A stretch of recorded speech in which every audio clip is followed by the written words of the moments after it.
नमस्कार। होपफुली आप सब अच्छे होंगे। कूटनीतिज्ञ, राजनीतिज्ञ, राजनयिक या फिर डिप्लोमेसी, इस कलयुग में अगर हम बात करें तो 90% से ज़्यादा लोग आपको ऐसे ही मिलेंगे जो आपको डिप्लोमेटिक से लगेंगे और आपको जवाब भी आपकी परेशानी में, प्रॉब्लम्स में ऐसे ही देंगे कि ये भी सही है वो भी सही है। एक साथ दो चीज़ें कैसे सही हो सकती है, ये मेरी समझ से बाहर है। और उन लोगों के हिसाब से तो महाभारत भी नहीं होनी चाहिए थी क्योंकि पूरी जो महाभारत थी वो इसी सही गलत का खेल था। अगर हम बर्बरिक पुत्र की बात करें तो उनकी गर्दन कृष्ण जी ने काटी ही इसलिए थी क्योंकि जब कृष्ण जी ने कहा कि बताओ तुम्हें, क्योंकि पूरी महाभारत देखने की तुम्हारी इच्छा थी और तुमने पूरी महाभारत देखी है, तो बताओ कौन सही था और कौन गलत था। तो उन्होंने कोई भी सीधा साधा जवाब नहीं दिया, डिप्लोमेटिक आंसर दिया और इस वजह से उनकी गर्दन काट दी गई। और फिर हालांकि उन्होंने माफी मांग ली तो आगे उनको माफ कर दिया, कृष्णा जी हैं ही ऐसे।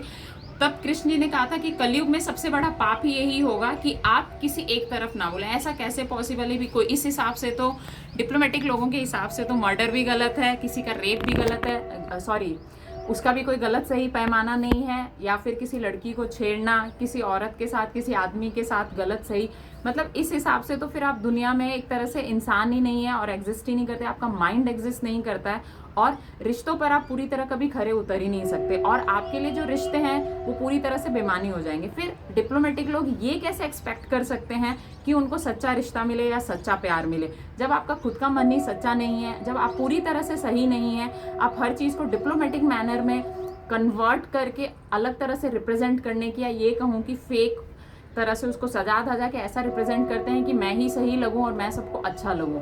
तो ज़रूरी नहीं कि सारी अच्छी चीज़ें, सुंदर चीज़ें सही हो या सच्ची हो। सच हमेशा कड़वा होता है और आगे भी रहेगा। उसका रीज़न यही है कि सच किसी से स्वीकार नहीं किया जाता, लेकिन सच बोलने वाले लोग काफ़ी कम हैं और अंत में आपको वही लोगों की याद आती है जो आपसे सच बोलते हैं। प्रॉब्लम्स में हम अक्सर उन्हीं लोगों को याद करते हैं जो आपसे साफ साफ बात किया करते हैं, क्योंकि आपको भी पता है कि वो मन के साफ होते हैं। आपको भले ही अपने रिश्तों के लिए साफ मन वाले लोग चाहिए, सच्चे मन के लोग चाहिए, लेकिन खुद डिप्लोमेटिक बने रहना है और सही और गलत का डिसीजन नहीं लेना। ऐसे लोगों की खुद की जिंदगी सही और गलत के बीच में झूलती रहती है, क्योंकि ऐसे लोग कभी फाइनल डिसीजन को या फाइनल लाइफ को डिजर्व ही नहीं करते हैं। इट्स काइंड कि जैसा आप डिजर्व करते हैं वैसा ही आपको मिलेगा।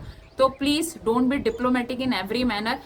आप अगर वर्क प्लेस पे हैं, अब हमारे इसी तरह से हमारे रिश्ते अलग हैं, परिवार अलग है, हमारे फ्रेंड्स अलग हैं। अगर आप हर तरह अपनी गलत साइकोलॉजी या डिप्लोमेसी लगाएंगे तो आप सही मायने में आपको कभी वो रिश्ता नहीं मिल पाएगा और जिंदगी भर यकीन मानिए लास्ट में आपको इतना पछतावा होगा। मुझसे लोग कहते हैं अक्सर कि तुम्हें सच बोलने का आखिर मिल क्या जाता है, तो यकीन मानिए इतना ज़्यादा संतोष की प्राप्ति होती है, इतनी संतुष्टि मिलती है और इतनी अच्छी नींद आती है। और गलती से अगर सपोज मैं अभी मर भी गई तो कभी गिल्ट नहीं होगा, मन में कोई वो नहीं होगा और सीधे मन, सच्चे मन से भगवान का नाम निकलेगा, क्योंकि आज तक गलती से भी किसी को हर्ट नहीं किया और ना मैं कभी डिप्लोमेटिक रही हूँ।